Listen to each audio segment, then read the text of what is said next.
Welcome, my friends, to PMBOK Guide 8th edition executive summary. I'm hoping you're hearing the sound of my voice, but with technology these days, you just never can tell. So if you're listening to the sound of my voice and you can hear me okay, would you be kind enough to chat in and say, I can hear what you're saying? You're not coming across twice. There's no echoes. Let's do a quick sound check.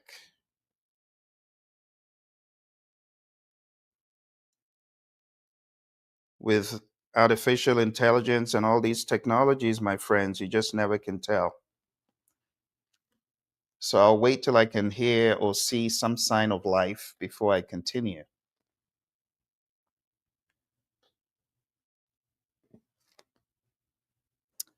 Okay, waiting for confirmation from anyone who can hear the sound of my voice. Is it coming across good or not?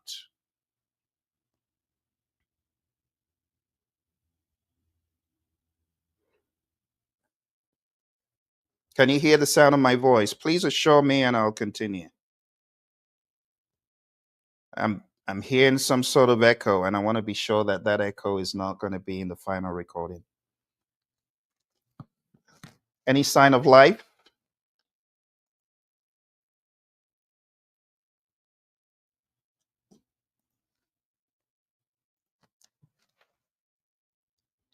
Can you hear me? You know, very recently, StreamYard introduced a new capability to multi-stream, and I want to make sure that I am not echoing. So if you would be as kind to let me know, is it sounding distorted or is it sounding okay?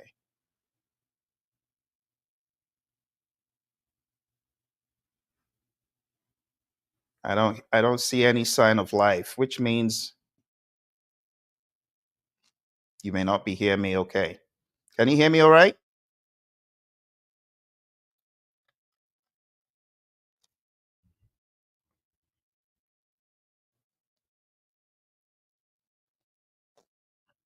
Okay, I'm going to wait until I can get some assurance that you can hear me loud and clear. Let me try this.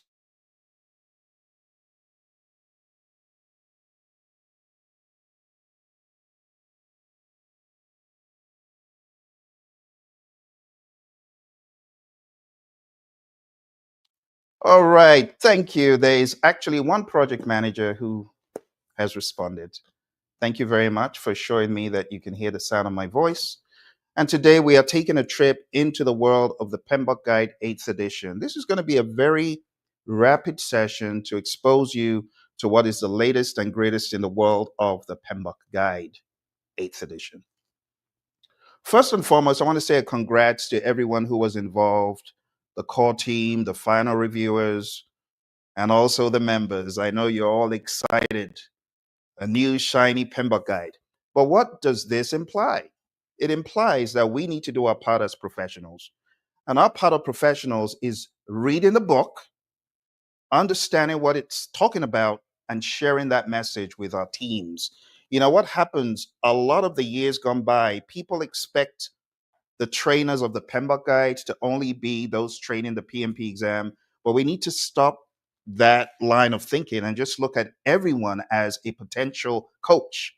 Everyone is a potential coach and trainer. Okay, thank you for showing me you could hear. Yes, I am still live. Thank you very much. I am live. It is live. So let's jump straight into what everybody wants to know about. Those of you who have been in the world of project management for a very long time, I know your question is, are the knowledge areas still there? Are the process groups still there? That's a big question. And we have to go in baby steps, okay? So we're going to go bit by bit. First of all, if you want to get this executive summary that I'm sharing with you, I'm going to put a hot link in the chat. All you need to do is go on down to programleadershipinstitute.com and you'll be able to see a lot of what I'm going to be covering in the next 1 hour. Okay. So as opposed to you having to read all 400 pages of the book, you can go to that link and you'll be able to get the gist of what this book is all about. Now, prior to presenting this, I had done numerous reviews of the eighth edition in its draft form. And since the full publication was out, I have done my full revision. So all of this can be distilled into a few words. I'll give you the few words and then I'll go deeper. First of all, this is an evolution, not a revolution. What do I mean by that? Well, PMI is known for evolving over time. And all they've done here is taken the latest and greatest in the world of management and projects and products, big word, product, and they've distilled it and put it all together so that you can understand what managing a project is all about and how that fits into programs and how those programs ultimately fit into portfolios that translate the organization's strategic business objectives down into actionable tasks and steps where you can derive that outcome. All right. So the overarching idea is projects also deliver value, but they're a smaller unit of value when you look in economies of scale of programs and portfolios and the entire organization. So it's an evolution, okay? There are four major categories of change that the PMI has introduced. Let's go into them real quick. Number one is the key terms, core definitions of projects, program, project management, value, and outcome. So they've been refreshed over 40 years. The language now reflects value streams. The PMI has always been known to define value as the net benefits that are realized by the customer from the outcome. So, benefits, value, outcome, products, very big on products, portfolios, and continual change. The second large category of change is global accessibility. In the past, the PMBOK Guide was written from a very English perspective, very verbose, very heavy. Now they've distilled it to make it clearer and simpler. Third change is the huge value focus, fundamental shift from deliverable focus to outcome focus, and rightly so, right? Because in the world of project management today, we're not just thinking about a deliverable. Deliverable was really big in previous PMBOK guides, and we would say a deliverable is a product, service, or result. But now we're focusing not just on the deliverable, which could be a product, a service, or result. And by the way, PMI now brings in a term we've known for a long time, artifact, to really zero in on the difference between a product and other things.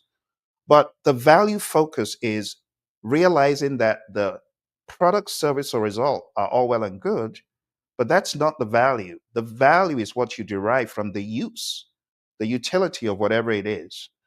So value focus is big, and then refined principles and structure, right? The 12 principles that we had in the seventh edition, they've been distilled down into six with the overlap minimized.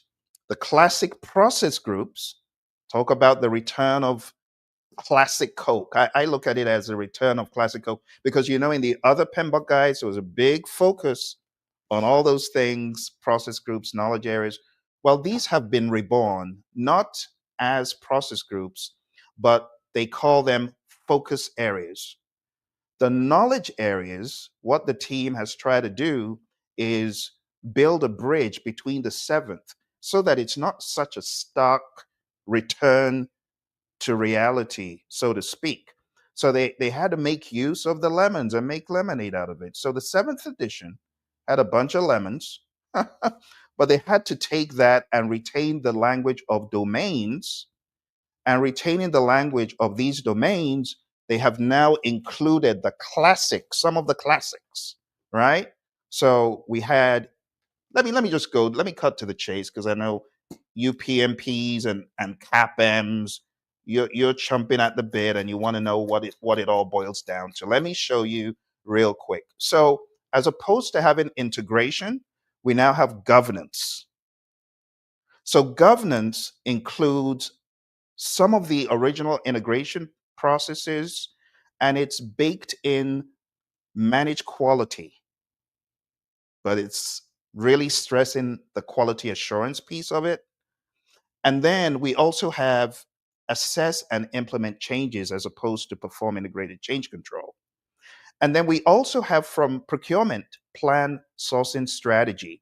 So they've taken pieces of quality, which is no longer, in quote, one of the emphasized domains, but it's baked in all throughout. They've also taken the bits of procurement from planning, and all of this has been grafted into a new governance performance domain. Again, I know many of us are sentimental about the old terms, but I would say don't be moved by the change in terminology, just be focused on what it means. So, what this means is right from the get go, out of the gate, and rightly so, you should be thinking about sourcing. It's okay. Whether you put it in here or you throw it into some other category, right? Whether you're in the world of Prince 2 or the world of IPMA, wherever you are, the summary is all these things have to be done as a project manager. All right. So that's governance. All right. Then going into scope, we have the usual, right? Plan scope management. But I like this terminology. Let's zero in on it real quick. This terminology over here, it reads elicit and analyze requirements. This is very apropos because in the world of requirements gathering, you don't just go on to your customer and bang on the door. I've come for a requirements collection. You don't do that, do you? In the world of real project management, it's almost a song and dance. It's almost like you got something I need, and we're partners in this game. Let's draw the requirements out. You get what I'm saying? So it's really more of a drawing out. And I like the fact that this also goes with the business analysis language that we use in some of PMI's publications. So the word elicit is very appropriate. All right. Another big thing that they have changed to show a more ecumenical, all inclusive ideology from the different PM religions is they've changed Create WBS to develop scope structure. Now, what does this mean? It doesn't change what you do, but develop scope structure just means you might be in the world of Agile. You know, in the world of Agile, we talk about the way the hierarchy is. Do you remember? We have products, right? Then we have epics. Then we have features. Remember? In economies of scale, the product is the entire thing. Epics, big chunks of functionality. Features, smaller chunks of functionality. Remember? And then we get into the stories. And all of that before you get into the tasks. Now, as we always say in the world of Agile, your customer could care less about everything under this red line. What they care about is what is above. So in the world of Agile, we kind of look at breakdowns differently. We don't look at breakdowns like a WBS, and it's not a very laborious breakdown. You know, like some WBSs, like on some projects I've worked on, like weapon systems projects, those could go down to a 7-level WBS. Back in the day, you would have level 1, which is the top, level 2, right? This is the WBS. This is what it was named after before. You know, we keep breaking it down. Imagine going down 7 levels. Now, that was very necessary in a weapon system project, but not everyone needs to use a WBS. You might be in the world of Agile, and all you need is a breakdown, a product breakdown. So what PMI has done here is just name it develop scope structure. Okay. And then moving on to the right, we have monitor and control scope. I like the way they put in monitor because it makes sense. The word control is quite drastic and it's not as friendly, but having both, you can see the use of monitoring the scope, and if you need to take action, control the scope. One of the things that they have done that makes a lot of sense is they put monitor and control scope before validate scope. So I know a lot of the murmurings about why did PMI put this first? Why did they put validate scope first? Now the team has made it make some more sense. All right, let's go on to schedule. Going into schedule, there's a drastic change in the schedule area. And that drastic change is, you know, we used to have 6 processes in schedule. Well, we now have 3. It has been distilled down into 3 overarching things. Let's zoom in. First thing is to plan schedule management. How are we going to develop the schedule? What are the rules for developing the schedule? What is the units of accuracy, the units of measure? Are we talking about days, months, weeks, and so on? But then a lot is missing. Remember, back in the day, just to remind you, back in the day, it used to be like this. Back in the day, it used to be plan the schedule, then we had define the activities, we had sequence the activities, remember? Then we had estimate activity durations. And estimate activity durations used to be a combination of things because it's a give and take. So you would have to do this back in those days. You would think of estimating the duration and you would think of estimating the resources, right? But what PMI has done is they have collapsed, right? All of this into what used to be called develop schedule. It's all being collapsed. So if you take a look at this, you just see plan schedule management and then boom, develop schedule. And that just means plan how to develop the schedule and then just get to it. You know what I'm saying? So in developing the schedule, you have all of those minutia. The PMI have now put them under one circle, showing you all of these things go into developing the schedule. And I'm going to cover that before we finish tonight. All right. And then finally, we have monitor and control schedule. So again, it makes sense. You monitor the schedule and then you control it. So a lot of the overhead that was in the previous editions, the PMI team, they've collapsed it into just three simple to remember things. And that's okay. All right. So moving on to the area that we used to understand as cost, it's been renamed as finance. Now, back in the day, when I would think of finance, I would think of bankrolling the project, financing the project, because in those days, you needed to let management know when are the resources, financial resources needed. But now the terminology's changed, but it doesn't change what you're doing, right? So we have planned financial management, planning how to budget, planning how to manage the financial resources on the project. And then we get into estimating the costs and developing the budget for the project. Estimating costs looks at sequenced iterations in the project or phases. How much will each phase take? Or you could even go down to the task level. How much will each task take? And then when you have that understanding and develop budget, which used to be determined budget, you now roll all of those up into the budget. So it's pretty much the same thing, just different terminology, which I would suggest you don't allow that to throw you off. It's not new. You PMPs, you already know this stuff. Then we have monitor and control finances. Same thing. You got to monitor the budget. You got to monitor spend. You got to control the spend.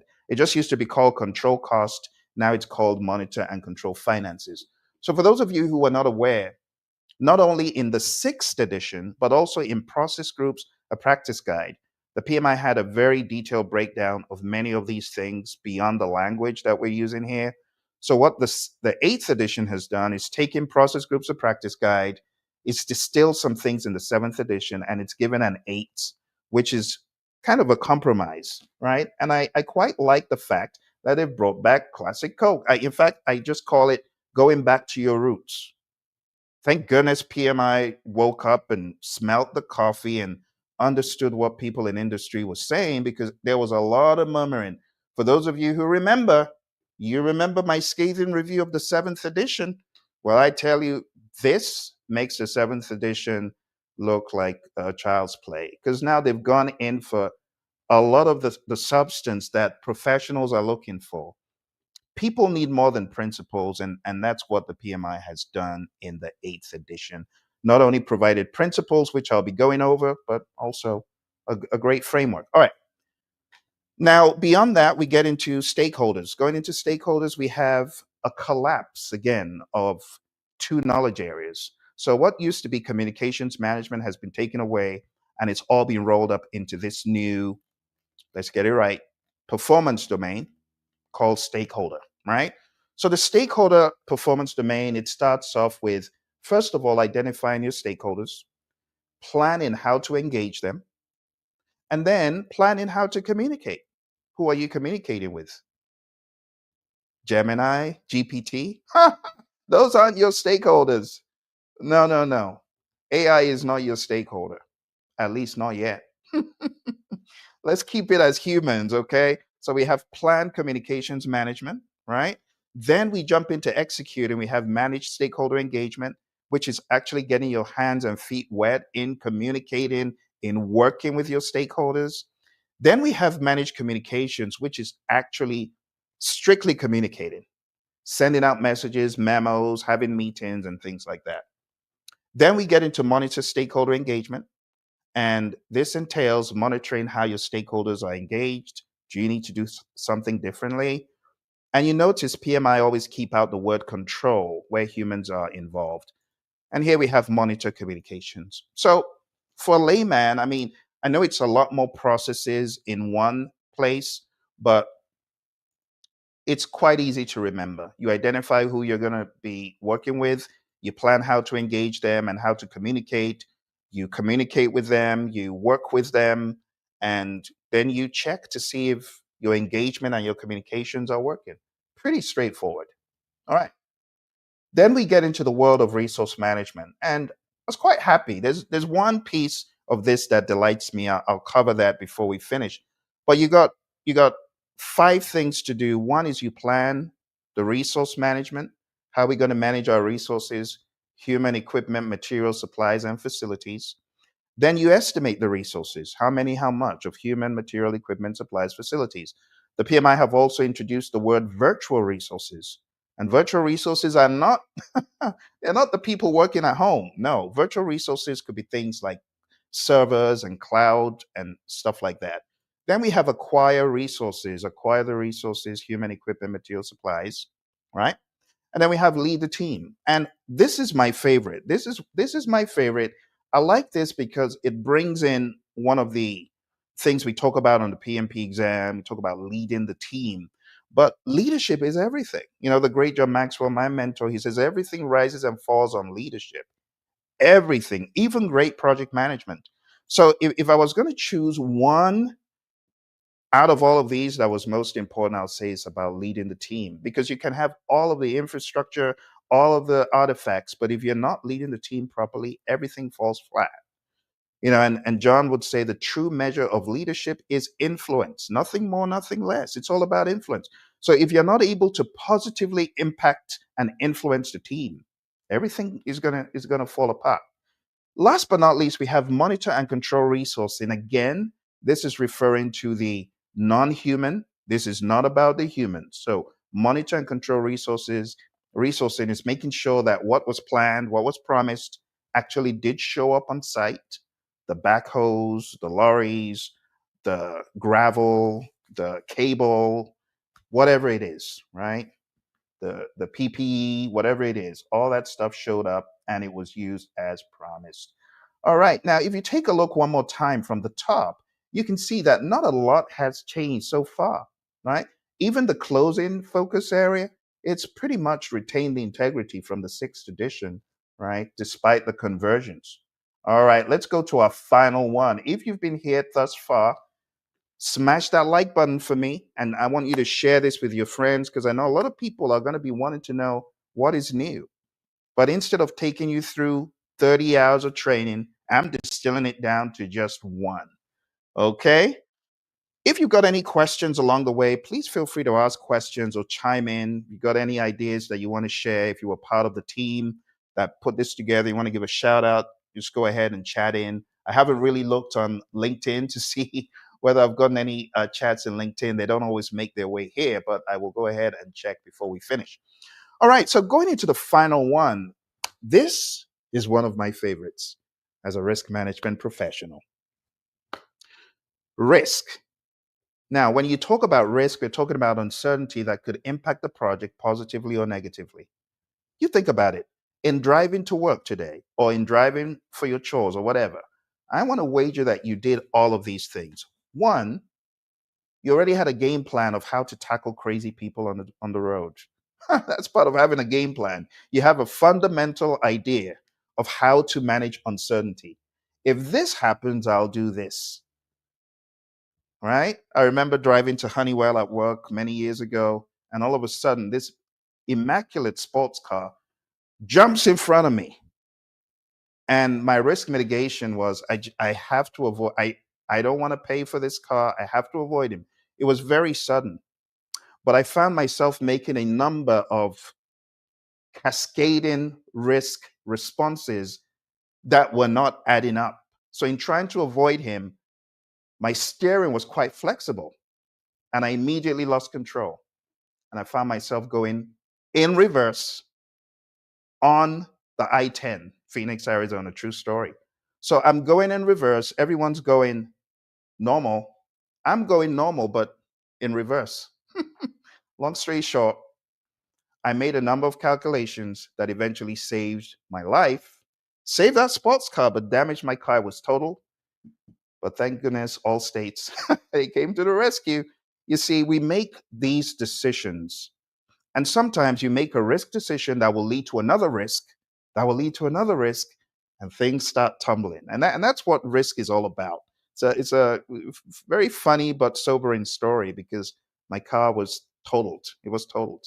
I went off, flew off the embankment, driver's side shattered, my head shattered the glass. Not a fun story. But when you're driving, you got to make those risk decisions. You got to first of all identify risk. So I identified, oh, this now I'm too close. This guy jumped in front of me. So what happened? He was going on the exit and decided to go from the exit back onto the freeway, and that threw me off. So you got to identify risk. You got to perform a risk analysis, qualitative and quantitative. Then you got to plan risk responses. How am I going to respond? So my response was, I got to avoid this guy. I got to avoid it. But my risk avoidance ended up cascading into something else, right? So when we talk about implementing risk responses, you got to make sure that when you're implementing those responses, everything is as planned as much as possible. Now, back in the day, we would say a workaround would be needed if something just came up that wasn't initially observed.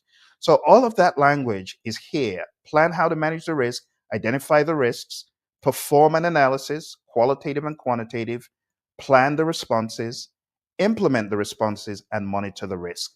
And my PMBOK scholars, we just got done with the entire performance domain times focus area matrix.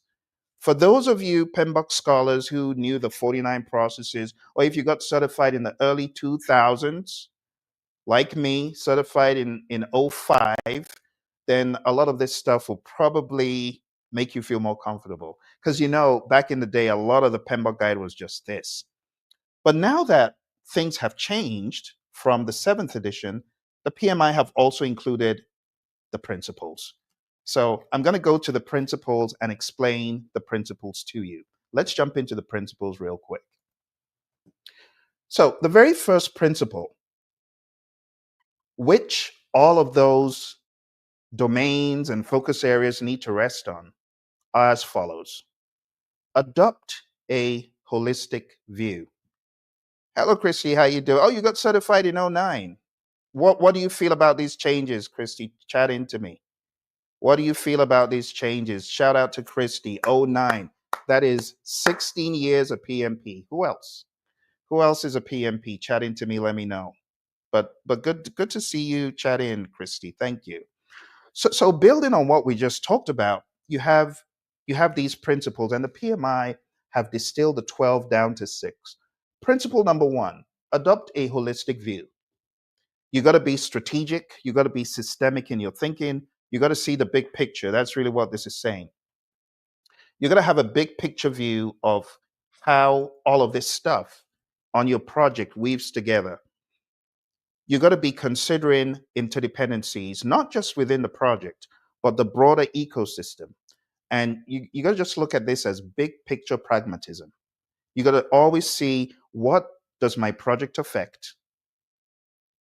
What does the geopolitical landscape look like, and how does that affect my project? What about my stakeholders and the grand scheme of things? And the PMI gives some really great examples. They give an example of how an NGO is looking to roll something out, and they're not aware that the government has an initiative that could wildly change things for them with funding. Everybody likes the word funding and those benefits the government throws in and tax breaks. But if you're ignorant to that, if you're not looking holistically, you don't know what's out there. So that's the first one. The second one is focus on value. Value is the ultimate success indicator, and it can be quantified in many ways: ROI, cost savings, or qualitative. Like when a stakeholder gives a good testimonial, or you are aware of the impact that your project makes, that's value. So, value is not more, it's what matters. The PMI give a really good example here of an organization who is working on a project, and there are many, many features, but the many features are actually a deterrent to value because people get confused being that there's so many features. So how can you actually add value? Not features. Distill the features down to the bare minimum.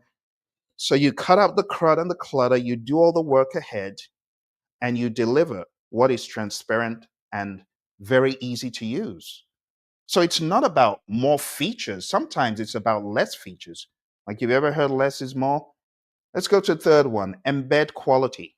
You got to embed quality into processes and deliverables, not just meeting specs, but exceeding expectations.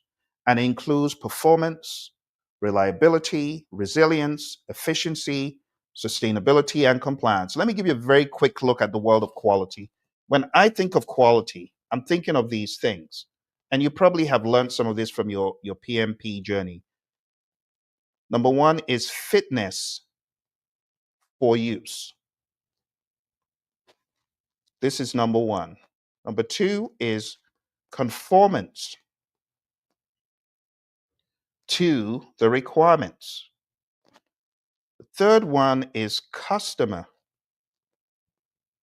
satisfaction. And the fourth one that usually goes unspoken about is Kaizen.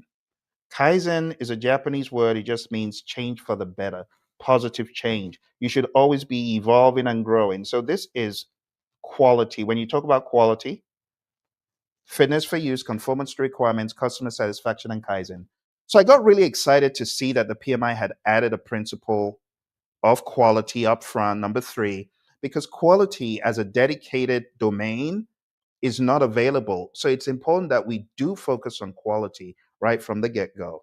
All right, let's go to number four. And for those of you coming, I just shared the link to all of this. So if you want to be able to go over this alone, just go on down to Program Leadership Institute or Program Management Institute. All roads will lead there. And you'll be able to learn more about our professional program leader certification coming up next year. And you'll also be able to go over all of this stuff. It's all on the website, right? Programleadershipinstitute.com. So, number four, be an accountable leader. Leadership is all about influence. It's not about title. It's all about integrity, humility, servant leadership. Everything rises and falls on leadership, as John Maxwell would say. And anyone can demonstrate leadership behavior. Now, let's talk about how you can lead as a project manager.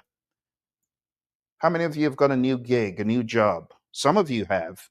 If you've gotten a new job, I want to say congrats, but I want to give you some insights. And even if it's an old job, maybe you never heard this, I want to give you some insights as to how you can lead as a PM.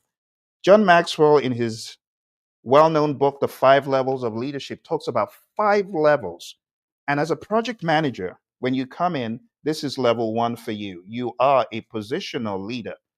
Level 1 is position. You have nothing except, well, Phil is a PMP. I think he can do this job good.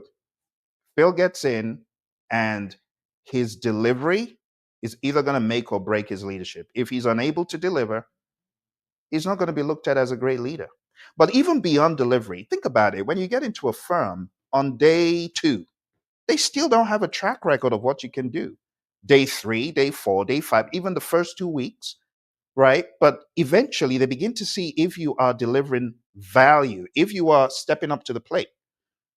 So you know what else they judge you on day 2, 3, 4, 5. Actually, day 1, the moment you walk into the door and you meet your team, let me show you. This is the permission level. Permission. What do we mean by this? Well, when you meet people, they're actually going to give you permission to lead them or not. They're going to say, oh, I'm going to follow Christy, she's a good PM. She's a good, I like her. Now, you see that word likability? That's what you've got on day one, two, three. Actually, for your first few days, you can show likability. And I love what the PMI say in this edition because they talk about humility. If you don't have that humility, that servant leadership, that roadblock remover mindset, you're not going to be able to lead beyond level one. You will be a positional leader forever. You don't want that. You want to evolve, right? So you got to go to level three. Level three is production. Again, this goes in line with the PMBOK guide because we talk about results, outcome. So level three is people follow you because of what you have done for the firm, what you have done for the department, what you have demonstrated. And if you're not demonstrating and you're not delivering along with the team, they're gonna be like, Phil's a useless leader. He can't even lead the team. The team was better off before he came. You get what I'm saying? And then you got to get to level four, which is the people level. At the people level, people follow you because of what you've done for them, because of what you've done for your colleagues, your peers. My goodness, talk about the peer level. That is so important because your peers are the ones who are going to jump in to save you when you're drowning, the same way you jump in to save them.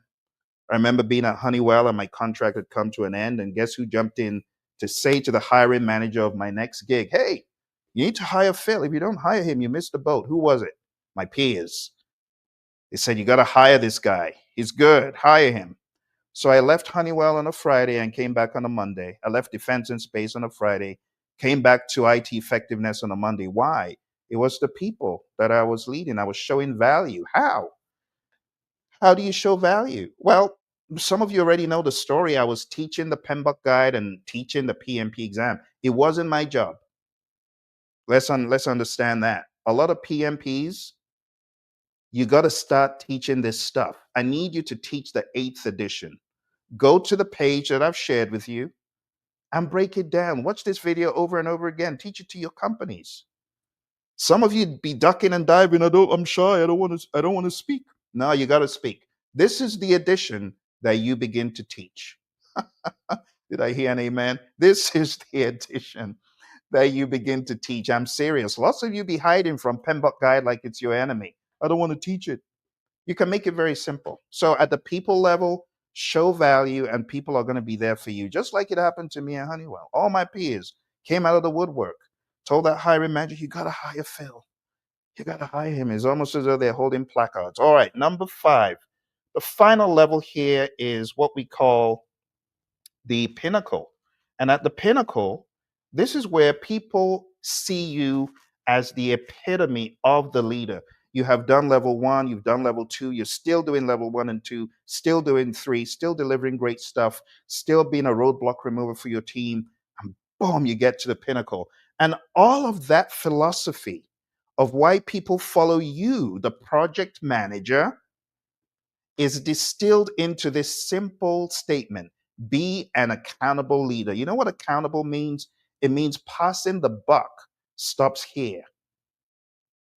Passing the buck stops with you. That's the realization. Leadership as influence, not as title. Okay. Moving on to number 5, build an empowered culture.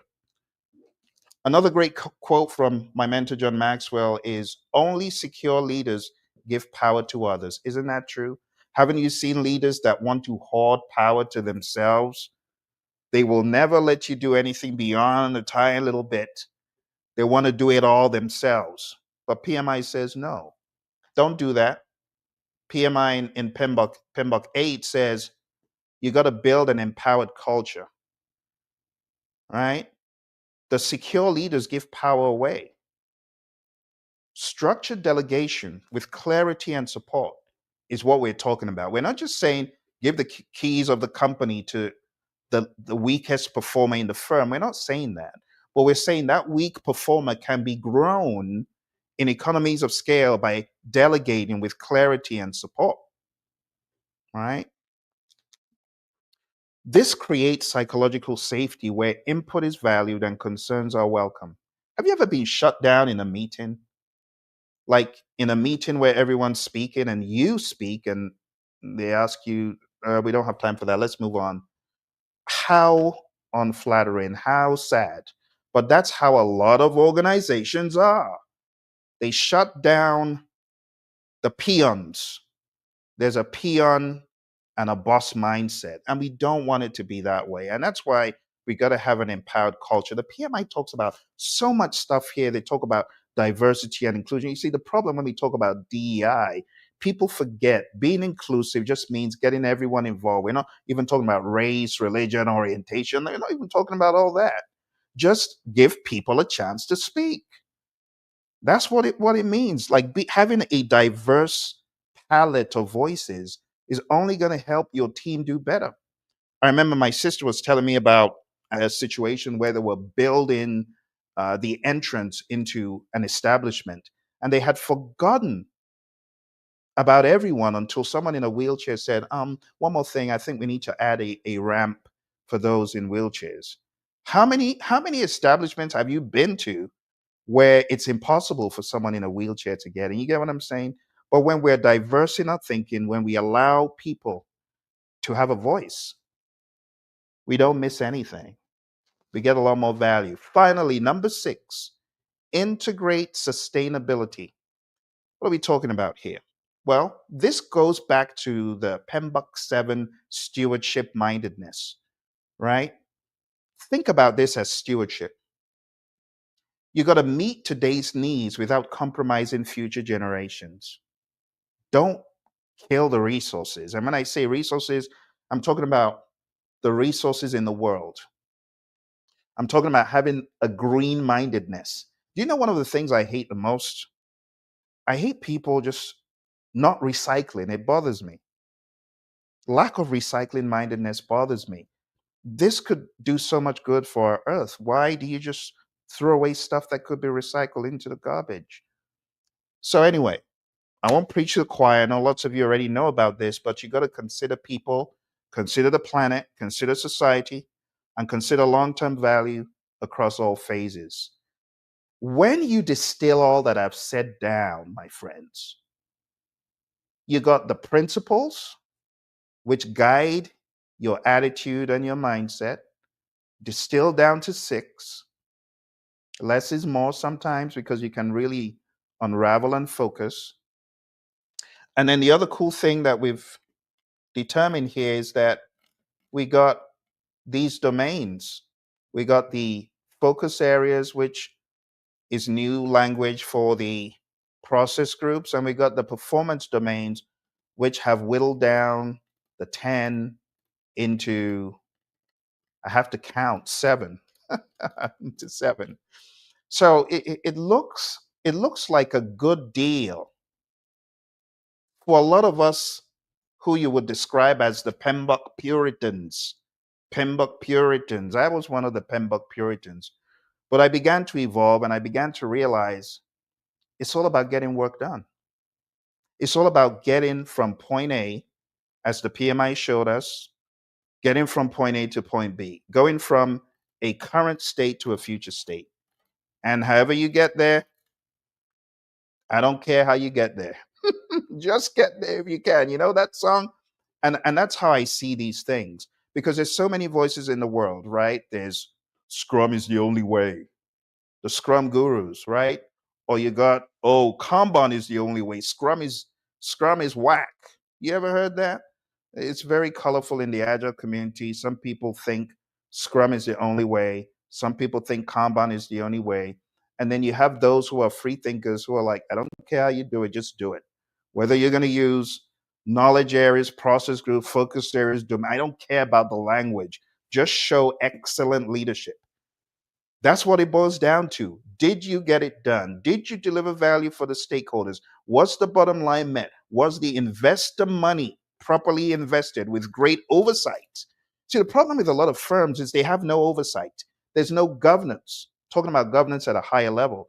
So I am hoping that this easier distilling of a lot of the terms we've known for years is going to help many organizations wake up again, start smelling the coffee. And if your organization is one and you want me to come speak to your firm, I do this worldwide. I'll come and speak to them. I'll get them into the mindset of value and benefits, all that good stuff.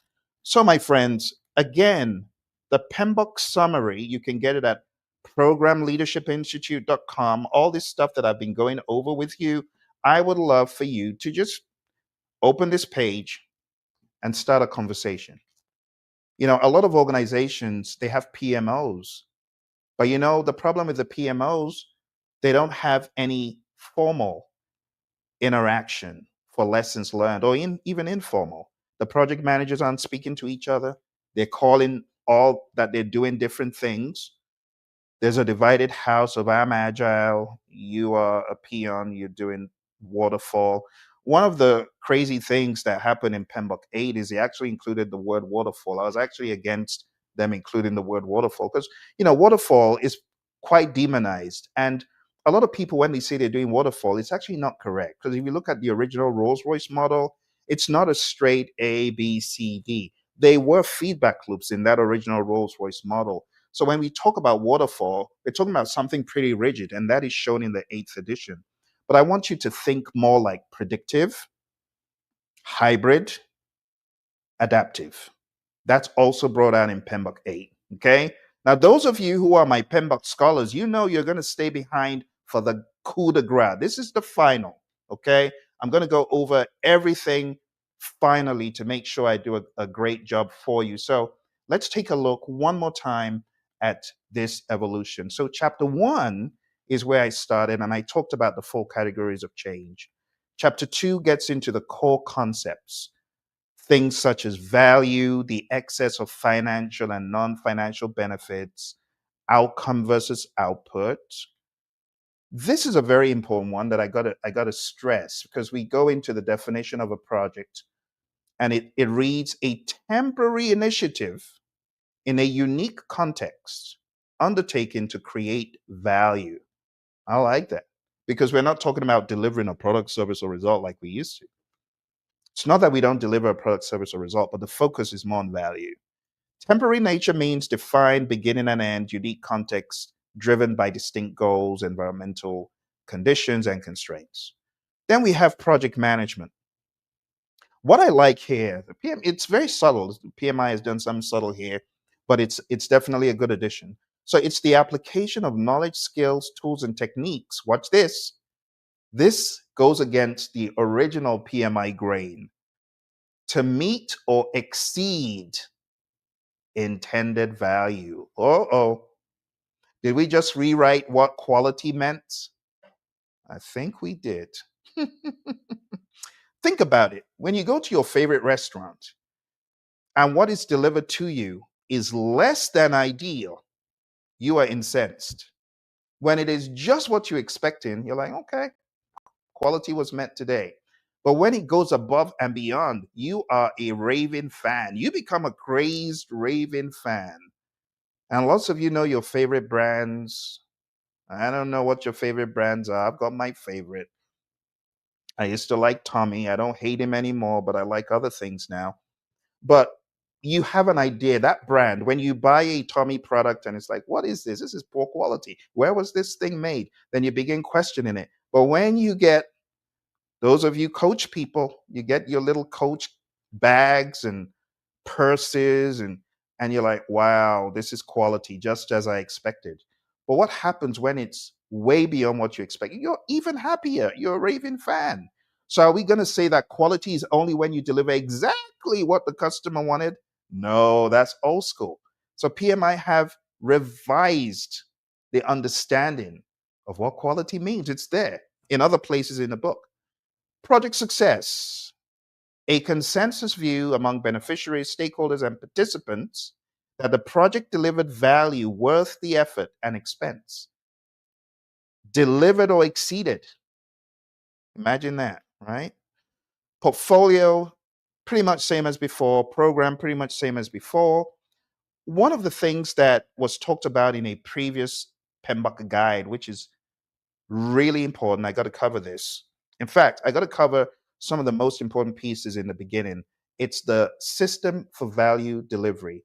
And it just says portfolios, programs, projects, products, and operations are no longer separate silos. They are interlocking components of a larger system designed to generate and sustain value. How many of you folks read the PMBOK Guide 7th edition? I don't expect to see any show of hands. I don't expect to because I know many of you did not. Many of you skipped that edition. Well, let me see if I can wake things up a little bit for you here. Okay, I'm going to try to wake things up. Let's go into a deeper dive. I'm going to highlight what a lot of people missed. Let's go there. So, what a lot of people missed in the system for value delivery from previous discussions gone by was this really cool imagery from the 7th. And the mindset is very identical. A portfolio is a collection of projects, programs, and other initiatives, other work that are designed to achieve the strategic business objective of the entire firm. So, under portfolios, we could have programs like this, and we can have these projects within the program. Portfolio B shows multiple projects not in a program, but then we also see a program as well. And then inside a portfolio, we could just have standalone endeavors, right? We could have programs and projects, either related or not. And the operations that you see at the bottom, those are there to sustain and help all of the other vehicles, portfolios, programs, projects, they all work hand in hand. So this is a big deal in the 8th edition as well. So a portfolio, a collection of projects, programs, and operations managed as a group to maximize value while meeting the strategic business objectives. We want to maximize that value. And then a program is a group of related projects managed together to achieve benefits not available individually. Okay, so this is quite important. Moving on from here to how I see this world, I see it like an aquarium, right? I see the system for value delivery as an aquarium. And the operations is the lifeblood of the aquarium. It's like the water. The programs, as you can see here, are like the rocks. The portfolios are like the bigger boulders, if you will. The projects are like the pebbles. And the outcome is peace, relaxation. Look at the fish enjoying their little habitat there. It's like the value delivered delights the fish. That's how I like to see it. Now, moving into the flow of information, which is also covered in the 8th edition, the idea is as follows. Senior leadership have got to understand strategy. And again, I just want to stress, if you are a senior leader and you want to understand strategy, product, value delivery from a very hybridized perspective, if you want to get more into the world of program leadership and understand how to lead teams and firms, I want to encourage you, go back to that site and hit home on programleadershipinstitute.com and understand what we have coming up next year, because a lot of this stuff is very easy to cover here, but broken down into case studies and sharing ideas with like-minded professionals is something that we don't do a lot of. We do a lot of certification, but not a lot of practicalization, right? So I encourage you, going down to programleadershipinstitute.com and understand the 2026 program coming up. Because when we talk about strategy, there's a lot more that goes into it. When you really boil down every organization, whether you're looking at Tesla, you're looking at Amazon with their AWS, you know what happened when AWS went down? Bad things happened. But how do they get so dominant? Is by strategy.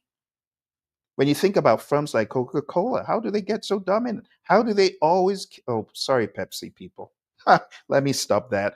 Let's talk about the iPhone. Steve Jobs, rest his soul, Tim Cook is now at the helm. Has he been able to sustain that?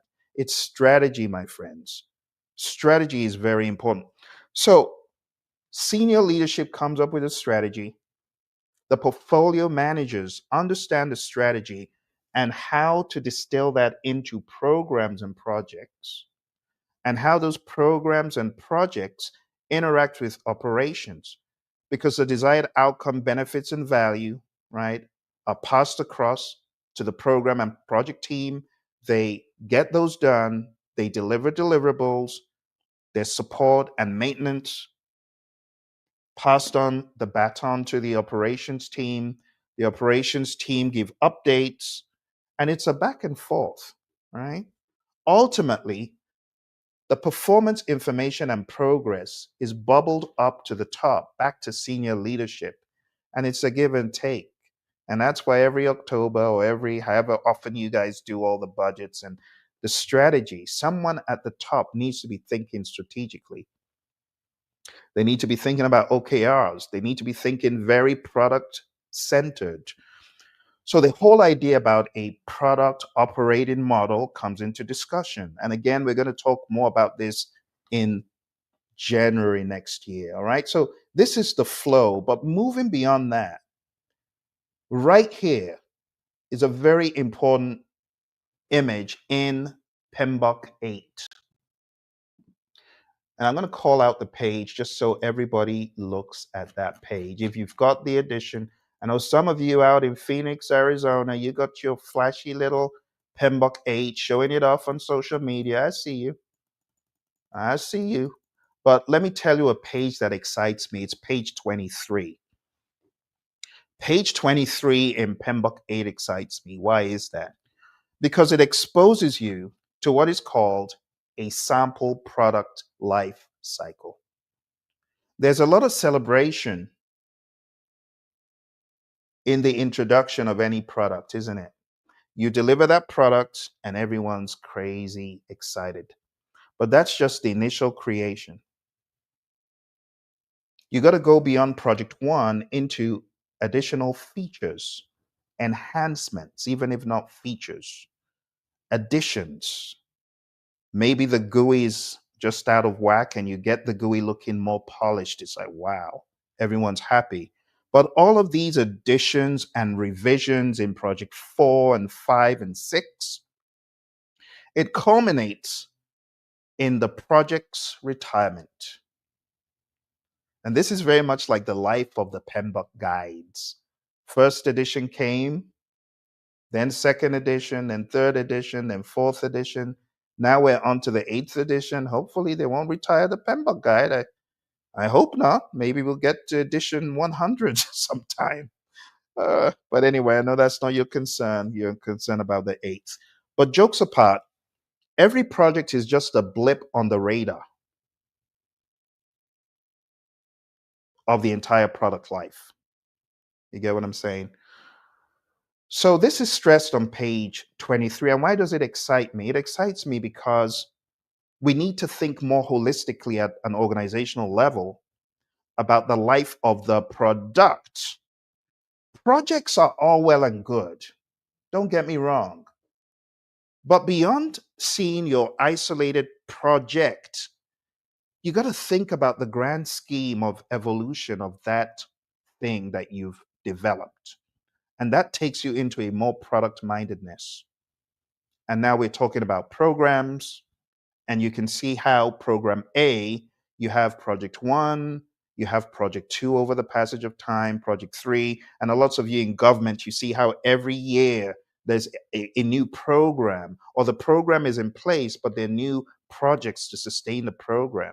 This is very similar. So as a project manager, as opposed to just thinking in a silo of your project, you got to see how your project could be part of a program, and how that program ultimately is part of a portfolio, and ultimately how that portfolio adds value, benefits, outcomes at a macro level to the firm. Okay? So let's go back to PMBOK 8. Take a look at things we may not have covered here.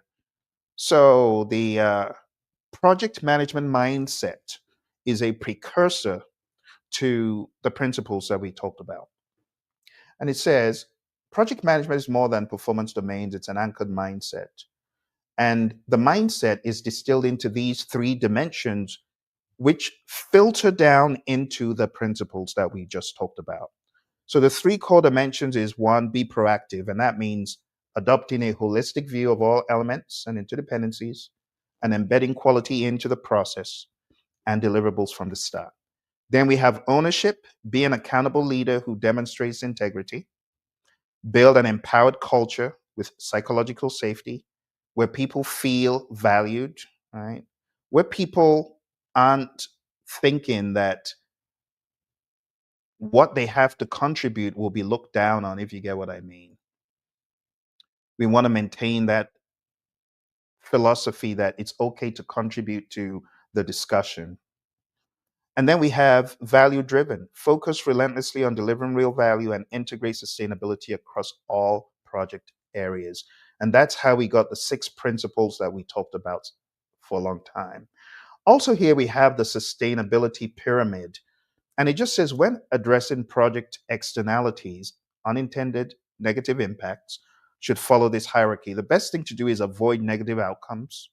That's the highest priority. Where you cannot do that, you can minimize the negative outcomes when avoidance is impossible, restore the situation where the damage might have occurred, or lastly, compensate or offset for remaining negative outcomes. So you got to be thinking about sustainability in this lens. Sustainability shows up tactically, material choices, operationally, energy efficiency, strategically, the portfolio being shaped around sustainable value. And with the rising ESG importance, this is not optional. This is how we need to be thinking. We need to be thinking about sustainability a lot more. Okay, going into the 4th section here, for those PMBOK scholars who are still listening, we talk about development approaches and life cycles. And to give you a very good idea about this, I'm going to show you an image. I can bring up that image right here. Okay. So when you're thinking about life cycles, you got to bucketize them into predictive or hybrid or adaptive. Hybrid is a combination of predictive and adaptive, right? It could be 60-40, it could be 70-30, it could be 80-20, it could be a variety. Now, when we talk about hybridized project management, I was very happy to see this making its way into the 8th edition. And in the 8th edition, when we talk about hybridization, we see it in these 4 possibilities. Number 1, adaptive. You can have an adaptive section of your project where everything is pretty much agile. Although what typically happens is the agile components often follow a lot of structure. So we put predictive first, and then we have adaptive. And what we mean by this is really we have a more agile section of the project. You can have everything planned up front, get those done, and then the implementation or the navigation across the firm needs to be more adaptive. So we're talking about hybrid models here, hybrid models. So that's the first model. The second model is what I call an agile predictive sub. So you could have this going on your project. You could have a predictive aspect and an adaptive aspect, all happening at the same time in different sections of the project. Thirdly, you can have a whole lot of predictive processes going on, and you can have a small pocket of pockets of adaptive.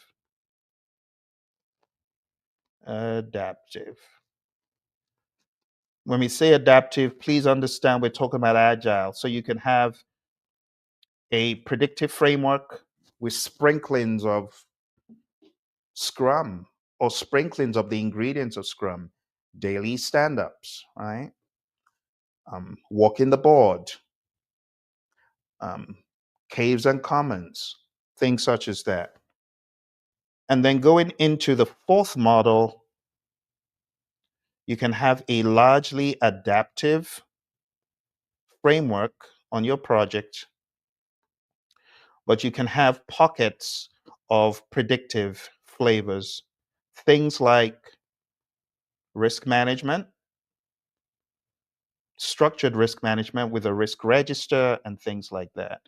So you can have pockets, scattered pockets of predictive pockets to add more substance and value and coherence, depending on what the need is. Okay. So going back here, when we talk about the spectrum of approaches, moving to the right is more iteration. So if you take a look, as we move beyond what I was showing you, as you're moving to the right, you have more iterations. You're thinking more iteratively and incrementally at that point. Okay. The guide uses the term predictive rather than waterfall. The original waterfall model included feedback loops and iteration, and the term has been misused to represent rigid one-way sequences. So I really just want you to understand when you're looking at my cliff notes here, because I make some cliff notes. And then we got into the 7 performance domains: governance, scope, schedule, finance, stakeholders, resources, and risk. I put this here for you just to be able to distill it all down. Okay. Now, beyond what we have here, I know some of you are going to be really excited to know that the inputs and the tools and the techniques, yes, they're back. The inputs, the tools, and techniques, there's now a section behind the book where those are explicitly called out. And I was very happy to see some of the old faithfuls, both the cost of quality, earned value management, all of those tools and techniques that a lot of you have found value from over the years. They are all there. Okay, let's see what else. Have we covered everything? Oh, yes. The final thing I got to cover is the question everybody has. Phil, does that mean I'm doomed because I was studying for PMP? Well, the PMI have made some announcements, and I got to show you the announcement so that I'm right on the money with it. But the PMI made an announcement on their website that the PMP exam will be changing in July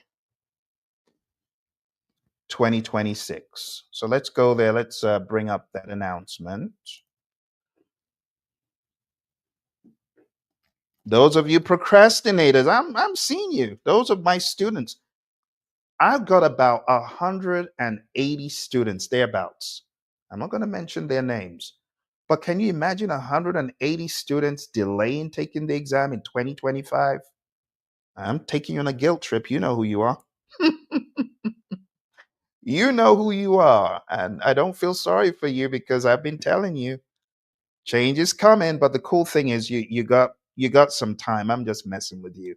So it says, did you know a new PMP exam is coming in July 2026? I gotta give PMI a round of applause. Let's give PMI a round of applause. Let's give PMI. Do you know why I'm giving them a round of applause? Because in time past, they would never announce the PMP exam was changing so far in advance. This is November, December. They're giving you like 9 months. Wow, that's a record. That's a record. But I'll be back to see if they really do it on the day. I'll be back to see if they did it on the day. Okay, did you know a new PMP exam is coming out July 2026? Stay informed on exam updates and prepare for the 2026 PMP certification. It says, keeping up with changing times, the project management professional PMP exam is changing too. The 2026 updates reflects the future of the profession with a sharper focus on the skills and mindsets driving meaningful results in today's world. A reimagined PMP exam built around real-world impact and value. Updated learning resources available April 2026. A continued promise to uphold the PMP as a global gold standard. Cough. IPMA, I'm sorry. Prince 2, you know I love you guys. I'm sorry. They're PMI's words, they're not mine. All right, you can take the current exam anytime until July 2026. A pilot of the new exam will run from 5th of January to 30th of January 2026, and the fully updated exam launches in 2026. Does this sound familiar? Shivers for some of you. You won't be able to register for the new version until July 2026, but you can start preparing for it in April 2026 when the new materials are released. Okay, exciting news. So, the PMP Certification Exam Content Outline 2026 defines what is tested on the exam. And here you have the pleasure of seeing shivers for some of you. The PMP exam content outline. Let's see what's in here. So, as usual, we have the people domain, the process domain, and the business environment. Lots of you procrastinators feel what has changed. Well, let me let you know right off the bat that the business environment is now 26%. Those of you procrastinators, you remember it was just a measly 8% or something like that? Well, now it's a lot more. The people domain, which used to be 42%, has shrunken down to 33%. And the process domain, which was 50%, has shrunken down, thank goodness, to 41%. It's shrunken down by 9%, thereby making it fairer for the people taking the exam to succeed if they're business oriented, right? But at the end of the day, when we get into the details, this is what we see. Okay. People domain. Task one, develop a common vision. You know, even the good book says where there's no vision, the people are in trouble. Yep, that's true. So we want to develop a common vision. Number two, which used to be number one, is now manage conflicts. And it just makes sense. As a PM, as a team, you should take conflict head on. Task three, which is always my favorite because it's about leadership. You know, I'm all about leadership. And this says lead the project team. Establish expectations at the team level, empower the team. Don't you love it? Solve problems, all that great stuff. We have engaged stakeholders, which hasn't really changed. But when we talk about engaged stakeholders, what I like about this new content outline is they've made it very clear that you got to identify them, analyze them, and tailor the communication. And this is quite in line with PMBOK 8. Task 5, still on stakeholders, is about aligning stakeholder expectations. Task 6 is about managing stakeholder expectations. Task 7 is about helping to ensure knowledge transfer. And this just makes sense. I was on a project and there was one person who knew everything. And I was scared. I hope he doesn't get hit by a bus because that's the end of the entire project. He wasn't doing any knowledge transfers. He was the brain behind the entire thing. But we don't want to do that. We want to make sure that we're transferring knowledge. Number 8, plan and manage communications. That's what the project manager should be doing. Hello. And moving on to the process domain, you see a very stark jump in people versus process compared to the previous content outline. What is that? Well, back in the day, the people domain used to be 14 tasks, but now we have only 8 tasks. So 6 tasks have been integrated into other areas. And that takes us into the process domain. So at an executive viewpoint, we now have 10 tasks for the process domain. This used to be 17. So I'm very delighted to see there's been a cut down of just, a lot of stuff that could be rolled up into one. Task one says develop an integrated project management plan and plan delivery. This just makes sense whether you're agile or you're predictive. It says recommend a project management development approach, determine critical information requirements, recommend a project execution strategy. And the bottom line is you got to collect and analyze data, make project decisions. The second task is develop and manage project scope, which just makes sense. Task 3, help ensure value-based delivery. It's all about value, my friends. And I'm glad that PMI is focused on the value. It's not about the big old processes to get deliverables. It's really about, are we value-minded even in the features we're working on? Or are we just doing busy work? You get the idea. Task 4, plan and manage resources. It just makes sense, right? It's more like the resource area that we talked about. Plan and manage procurement. I quite like the idea that procurement is front and center in its own task since PMI removed it from the 8th edition and kind of weaved it into various processes throughout the 8th edition. Plan and manage finances. The language now rhymes with PMBOK 8. Plan and optimize quality of products and deliverables. Very happy to see quality making its appearance, and rightly so. Plan and manage schedule. Just makes sense. It's stuff we talked about earlier. Evaluate the project status. You already know stakeholders are big on this. So metrics, analysis, reconciliation, things like that. Then we get into task 10, manage project closure. It just rhymes with the language in the PMBOK Guide 8th edition. Finally, my friends, we have the business environment, and business has swollen up to 8 tasks from 4. So it's double the size. But I'm quite excited because I'm a business guy. I like this stuff. So we have task 1, define and establish project governance. And PMI would often define governance as a framework within which authority is exercised. And it just makes sense because we're talking about escalation path and thresholds. We're talking about planning and managing compliance. This hasn't changed from the last outline. Manage and control changes just makes sense. It's what project managers always do anyway. Remove impediments and manage issues. I would have looked at that more in process. But even at a more executive standpoint, we can look at removing impediments much more higher up on the food chain. Task 5, plan and manage risk. Again, it's something that you could do at the organizational level or you could do at the project level. So some of this used to be in process, it's moved on to business. Task 6, continuous improvement, Kaizen, as I mentioned earlier. Task 7, support organizational change. If the organization is changing and your project supports it, that's something you should be happy about, right? And task 8, evaluate external business environment changes. This used to be in the previous outline. Talking about what you need to be a PMP, if you have a secondary school diploma and all of this other good stuff, which has now been called out, upper secondary school leaving certificate, and so on, then you need 5 years, right? 5 years of non-overlapping experience. And it says leading projects in the past 10 years. So they've taken it back more than just 8 years. Before it used to be 8 years, now it's 10 years. So that gives you more ramp up time. I actually had a student asking me, Phil, I really would have liked to retake my PMP. Cautionary note. If you are PMP certified and you're thinking of letting it lapse, put on your smart person hat, because I've had a lot of stakeholders who let their PMP lapse. They find themselves in a different place in life and they want to do it again. I have one of my stakeholders wants to do the exam again. So I got to share this with them that it's now 10 years and they may qualify because some people haven't managed projects for 15 years, some even almost 20.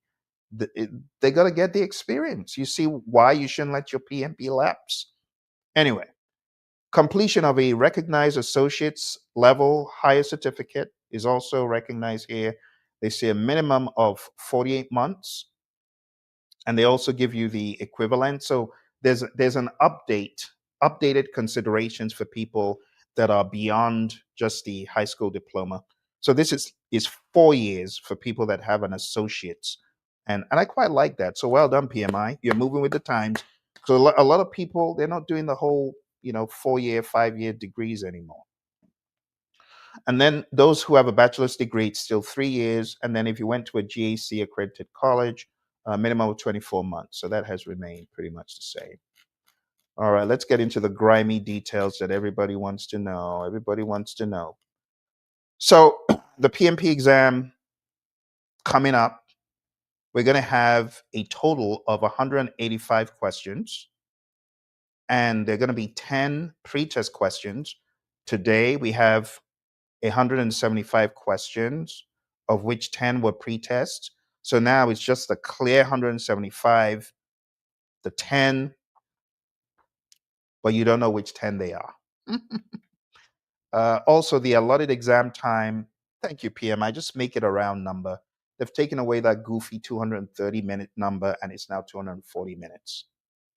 I don't begrudge them. Good idea.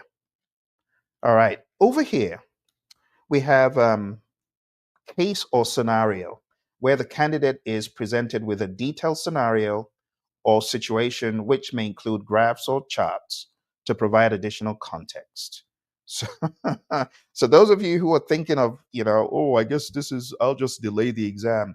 Maybe this will put some fire under you. Look at that beast of a question. Isn't that a ferocious question?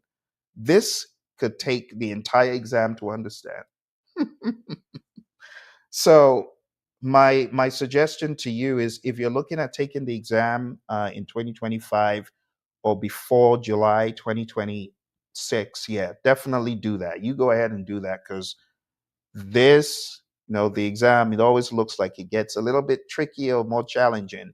So a model like this, it says the candidate is presented with a scenario which may include graphs or charts to provide additional context. This could be a description of a business, a project, a decision-making process, or a combination of any.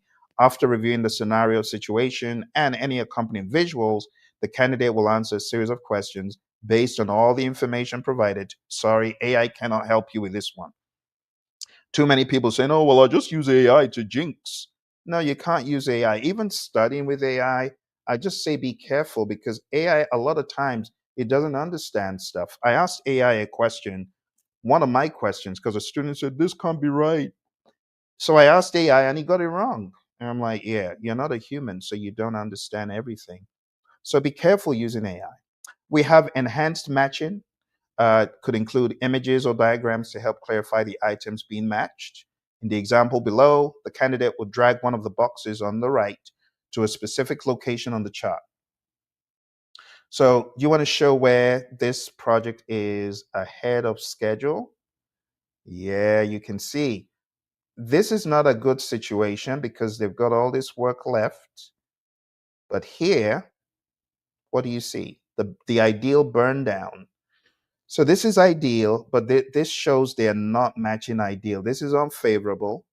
This is favorable because this is the work left. So the ideal breakdown had 300 left. Are you seeing what I'm talking about? This had 300 left, but this is a better situation. So where the blue line comes under is common sense anyway.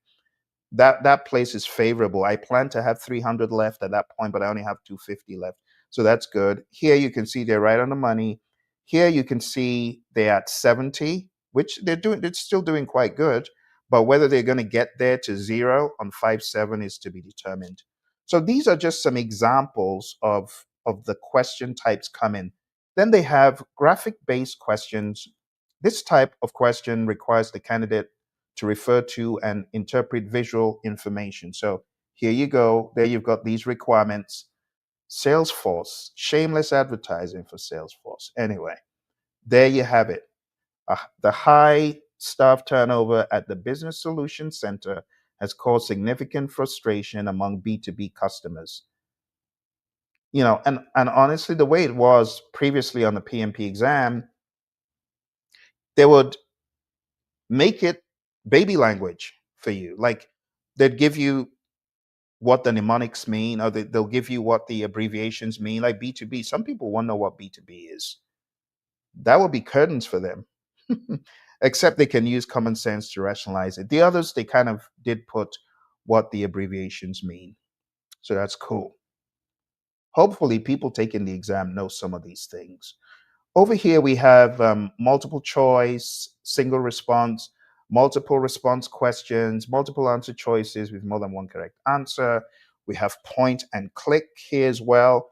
And you can see the area where you expect it to click to get it right has been shown. We have matching, the almighty horrible matching that many of you cry about. Someone cried to me, Phil, I had 12 matching questions. Yeah, it can be tough, and it's not going to change, as you can see on this new PMP exam. All right. Then we have the pull down list. The correct answer must be selected from a drop down as shown below. So it's a lot of new stuff, And then we also have language about taking the PMP exam, retaking the exam, acknowledgements, and the CCR program, right? Make sure you folks go to ccrs.pmi.org. If you've not been checking your PDUs, let me send it to you, because I know some of you are clueless and I don't want you to lose your certification. Some of you ain't checking up on your ccrs.pmi.org. Let me put that in the chat. For those of you who know that, that is really more about your PMI, PDUs for all the certifications you have. Make sure you're checking up on it. Yeah, because I'm owing PMI. I'm owing them PDUs. I'm owing them like half a PDU. Half a PDU is what is holding my renewal of one of my certifications, which is just ridiculous. I got to get that squared away. Don't let that happen to you. Can you imagine waking up and then going to CCRS and seeing suspended? Your certification is suspended. It's not fun. Make sure you keep an eye on those pesky little PDUs, 60 PDUs, those of you PMPs, those of you CAPMs. Can't remember what it is for CAPM. My CAPM expires in 2027. So I have 5 of these certifications from PMI. I cried uncle after they started churning out more and more certs. I'm like, PMI, I'm done. My OPM3 was 3-in-1. I said, never again. That's it. I'm done with certifications for life with PMI, because my OPM3 was quite an experience and then they disbanded it. I wasn't happy about that. And I looked in the PMBOK 8th edition. I saw Claudia, my OPM3 teacher. She had OPM3 against her name like me and then one other person. Only 3 of us in the entire thing. But anyway, my friends, over the past number of minutes, I have been edutaining you. Hopefully, I've been entertaining you with PMBOK Guide 8. I know a lot of the skeptics, like me, wouldn't be very impressed, but I decided to take the high road. And I decided to say, well done, well done, well done. The team of people that put this together. It is very difficult to satisfy 2 million stakeholders. I'm estimating 2 million because of the number of PMPs we have. But anyway, someone wanted to know how much the PMP exam is. If you're not a member, 675. Currently, I hope it doesn't go up again. And then if you are a member, 575 thereabouts. But don't forget, you also have to pay for membership. So the numbers all add up. But any questions from anyone? Questions, concerns, comments that I can answer for you? I don't see any questions. Let me put out the clarion call. Questions. While I'm here, I'll be very happy to tackle any of these questions for you.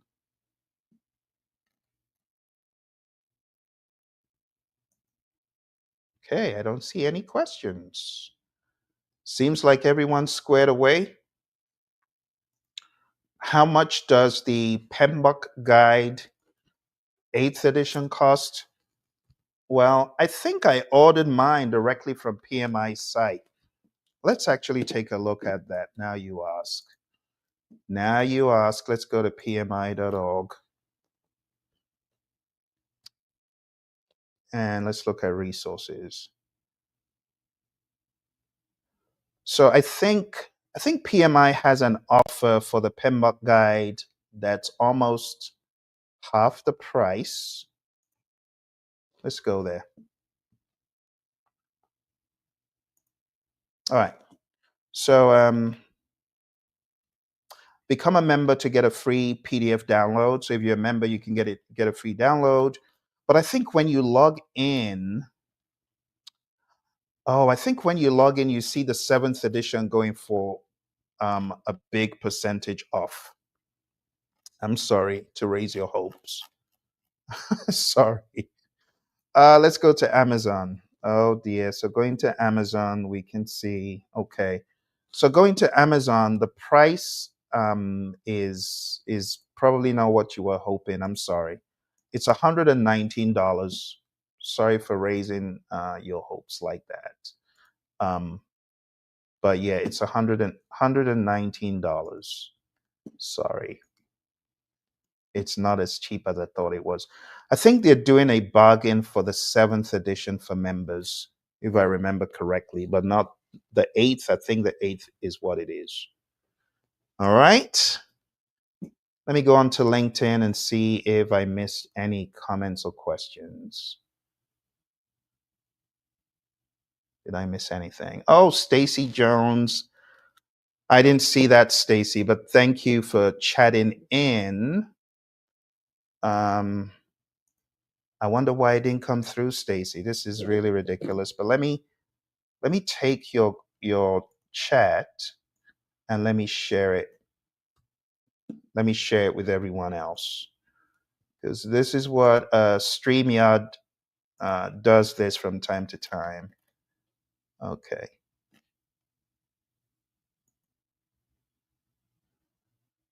Okay.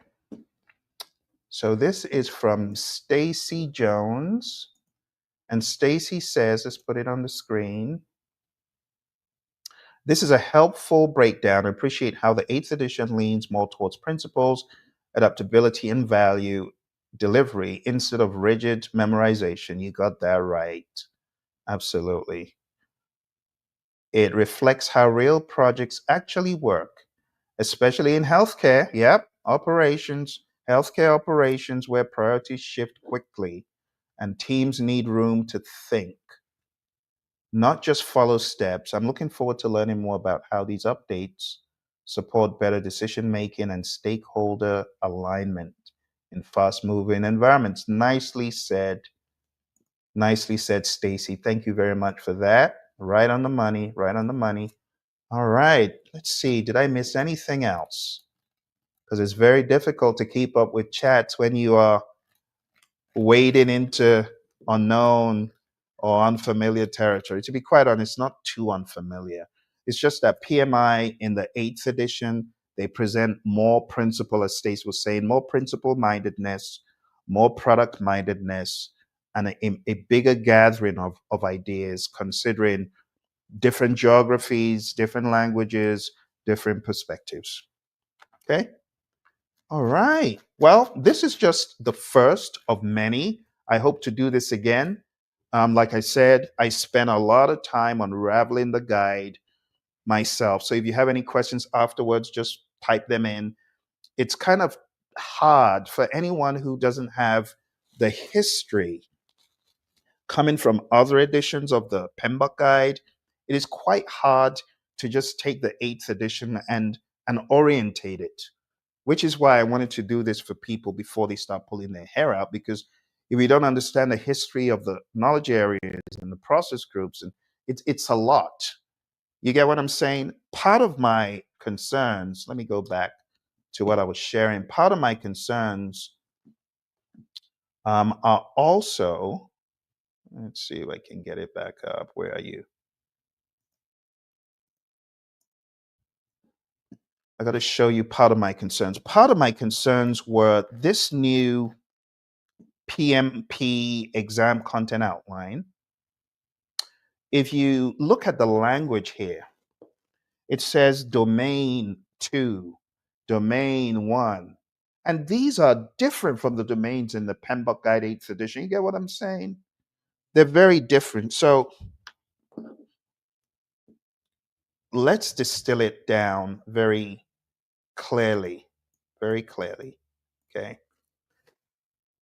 PMBOK 8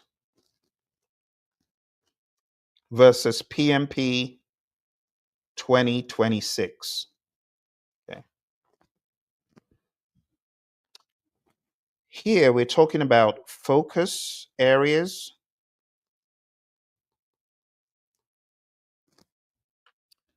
We're talking about performance domains. Note the word performance. In the PMP exam content outline for 2026, we're talking about, let's go there so that you can see the exact language.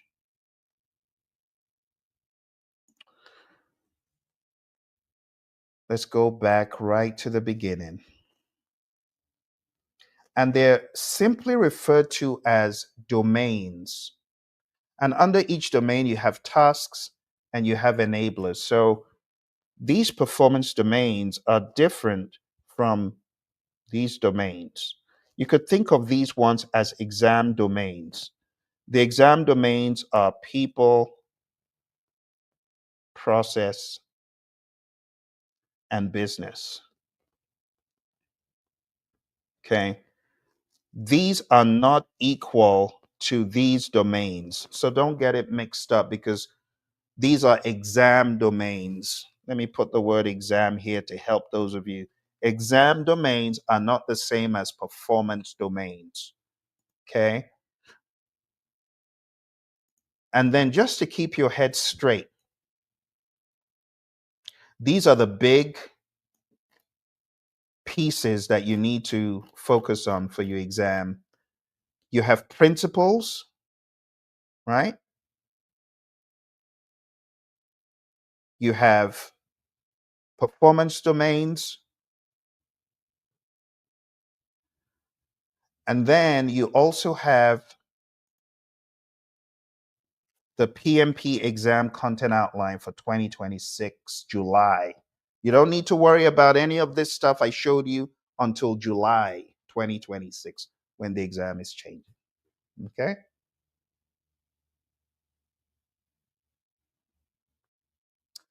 Okay, let's see. Did I miss anything? Chandra, how you doing? Good to see you. Chandra is one of our PLI members from the Project Leadership Institute. Thank you for watching, Chandra, and good to see you. As always, Chandra is a PMP and an ACP and has got many other agile certifications like the PSM. Good deal, Chandra. Good to see you come through. Okay, Chandra, what do you think of these changes? What do you think of them? We got a number of people who we interface with on a regular basis at the Project Leadership Institute. I'm wondering what they're thinking. Let me see if I missed anything. Awesome, Chandra. Always a pleasure to see you on here. Let's see if I missed anything else. I don't think so. Let's put this in the chat. For those of you just coming, I made it such that you would be able to go back and watch. Chandra says, these changes are in the right direction. How the industry is moving forward. Absolutely, Chandra. Absolutely. That's right. Okay. For those of you who want to read more, I am putting in the link to the Program Leadership Institute so that you can just download or just read online, whichever one you want to do. But just go to Program Leadership Institute and then you'll be able to see the summaries that I have here. Okay. All right. So, in conclusion, when all is said and done, my friends, the PMBOK Guide 8th edition represents a maturation, as Chandra was alluding to, of project management thinking. It acknowledges that context matters, no single approach works everywhere, value is paramount, projects exist within products, leadership transcends titles and positions, and sustainability is essential. The 8th edition doesn't abandon what worked. It evolves the conversation to match the reality of modern organizations navigating continuous change while pursuing sustainable value. Here's a final takeaway, my friends. No matter what you do, remember, we're not dogmatically applying every single process, every single focus area, and every single performance domain dogmatically and rigidly to every single initiative. No. For that reason, the PMI included a section on tailoring.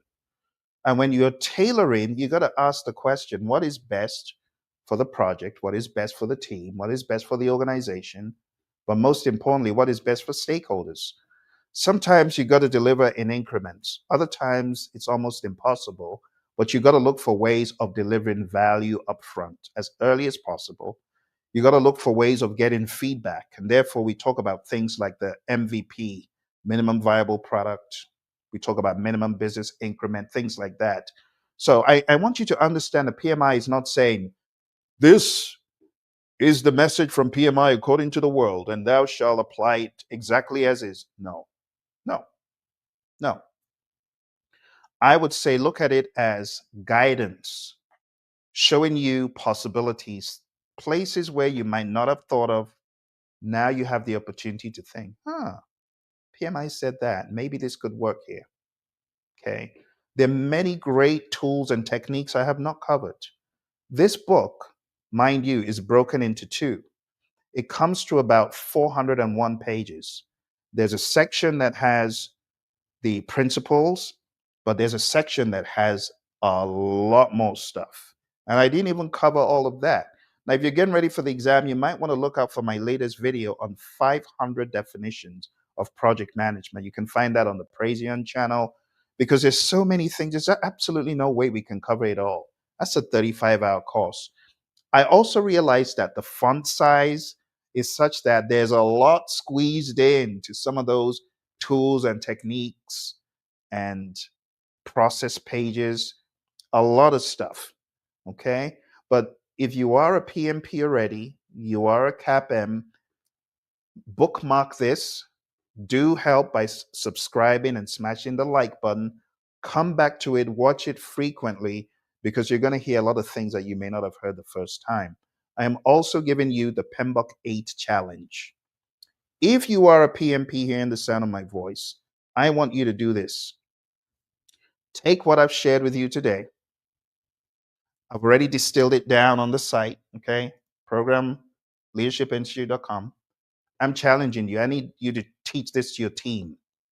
Those of you who've been certified for over 5 years, teach this to your business unit. Those of you who've been certified for 10 years, teach it to your entire company. No ifs, ands, or buts about it. Okay, my friends, that's all for now. I appreciate you. Thank you all of those who came through. Chandra, Stacy, Ohana in the beginning. Thank you very much. And I look forward to seeing you again as we continue this journey. This is just the beginning. You take care. I'll see you soon.